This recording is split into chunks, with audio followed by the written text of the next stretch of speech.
Everyone, welcome to the last video in this little series from the Small Victories postcard book by Johanna Basford, and we are using our I'm using my Tombow Irojiten pencils, and here is our bottle. Now, as I said right in the first video, I did say that if you wanted any of the colours, any colour conversion charts made for you, so if you don't have these pencils, I'm going to use the cork and colour the cork. If you don't have these pencils, then you might want me to produce you a sheet showing you what the equivalents are in other brands. Now, I asked you in the very first video to let me know if you wanted me to do that. Now, having recorded all these before the first video has even gone out, I've got no idea whether any of you have got back to me, but if you have, I will have put the links in the video into the description.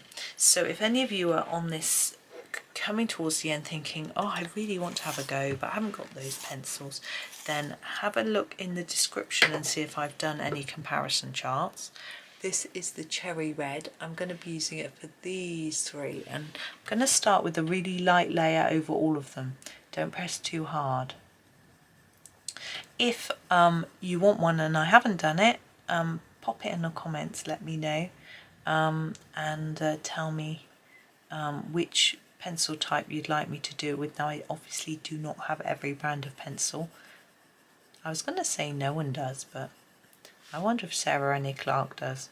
But most people don't have every. I don't think she does actually, because she's in Australia. There's a bit of a different choice than we get in other countries. Anyway, what I'm doing here is I'm trying to make the top a bit darker than the tip. Sorry, base. To try and give it a bit of a three-dimensional look. We'll see how it works out. So yes, do drop me in the comments. Also, I'd love to know which one of these you like the best and why. I mean, I like the key. I do like gold. It was fun to do. Yeah, and the pear is quite nice too. I like green. And the house above this one with its yellowy greens. I'm not very keen on the pink one. It's okay, but pink isn't my favourite colour. The purple one, it's okay. Doesn't look anything special. The orangey one's alright too. I like the colour actually of the house. The blue one, yeah, it's a bit bland. I think blue is a bit boring for houses. I think most people might choose to do blue, but it works in this context because we've got all different colours. Maybe this one will be my favourite. Who knows?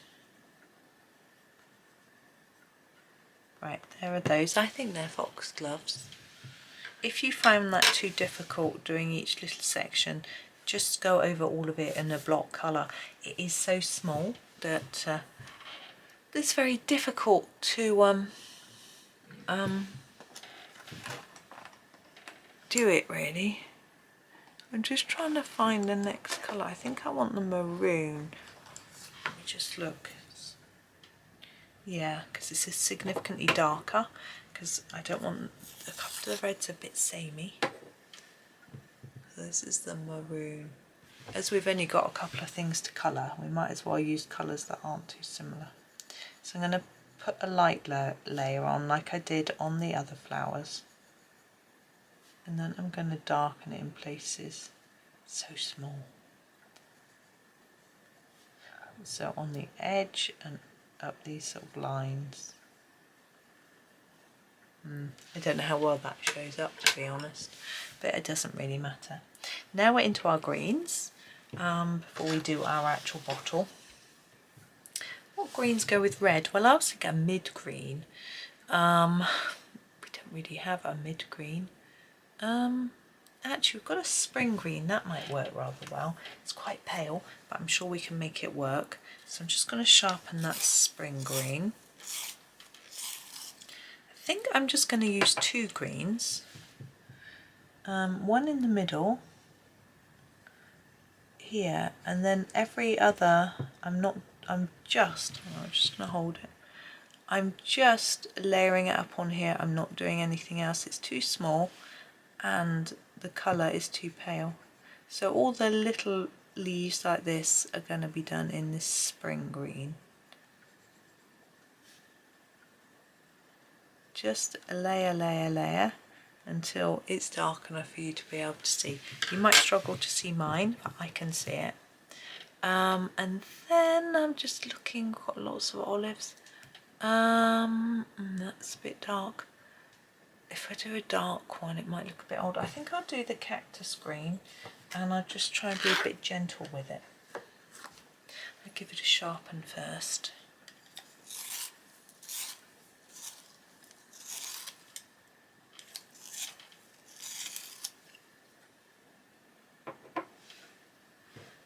Here it is, cactus green, and I'm going to do the stems. See, I am ending up layering up a little bit because I want it to stand out. Well, not stand out as much as just show up. The thinner and smaller the item or colouring, the harder it will be to see. Okay, now our bottle. Well, what I want to do is to make it look like there's some glass on there. I'm going to try the silver grey. It's rather pale, but I think it might work. If it doesn't, I can darken up. We've got a couple of other greys as well. There we go. So this is the silver grey. I'm going to start here, layer it up there, and then just less towards the middle. Oops, same again here, I'm pressing too hard, like that. Now here we've got a little line drawn around, so I'm going to leave that white. I'm going to go around the inside of it with this pencil, and then bring it in, fading as we go. I am colouring over the top of the flowers, that is purposeful. Unfortunately it seems to be smudging a little bit from what I can see. And then this bit, like that.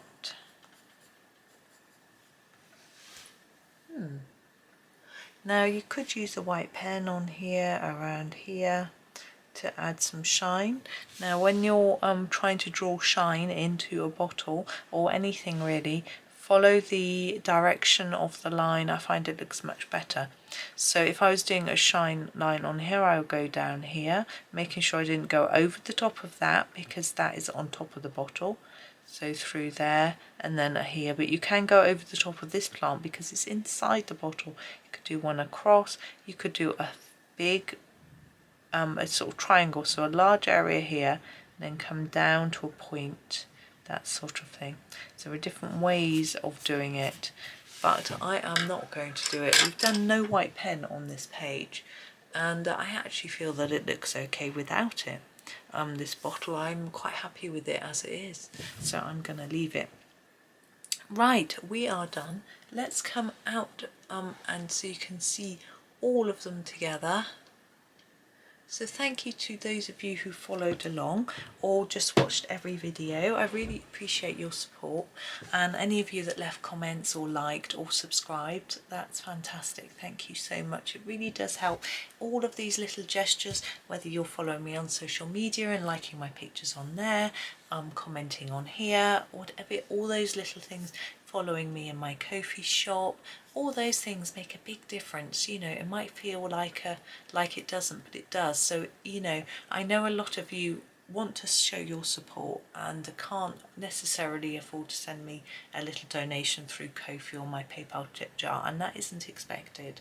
But if you can, share my details, like and follow, subscribe, all those things, that is a really important gesture too. So thank you to those of you that do it, and thank you for the whole following the series. I hope you enjoyed it as much as I did. I've had a great time, and yeah, see you next time, and happy colouring.